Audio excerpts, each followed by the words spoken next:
Selamat siang. Telah terjadi serangan besar-besaran di Lebanon Selatan yang diserang oleh pasukan Israel terhadap kedudukan dari Hizbullah. Berikut kita dengarkan laporan langsung dari Lebanon Selatan. Selamat siang, saudara pendengar, kami laporkan dari Lebanon Selatan bahwa telah terjadi serangan besar-besaran terhadap Hizbullah dilakukan oleh Israel. Dan berikut kita dengarkan wawancara langsung dengan salah seorang penduduk dari Lebanon Selatan. Ya wa Israel yan hanar dardai sirang urung Islam.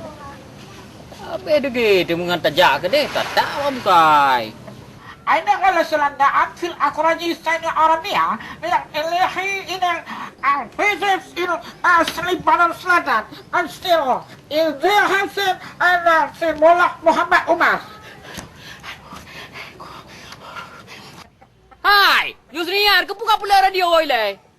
Selanjutnya berita olahraga. Sebuah pertandingan besar-besaran antara Prancis Kebuka betul berita kah berita olahraga. di mana kesebelasan Jerman berada di situ adalah Ronaldo. Ronaldo membawa bola ke depan, di situ terhalang dengan palang pintu. Saudara-saudara, ternyata lewat pintu belakang sedikit bisa dioper lagi kepada Roma Irama. Kok na rumah Irama berita olahraga? Bukai main bola aja lah banyak. Oh, ternyata Roma Irama tidak sempat juga, lalu mencari pintu yang lain, tidak bisa juga. Maka Roma Irama melewati lewat jendela.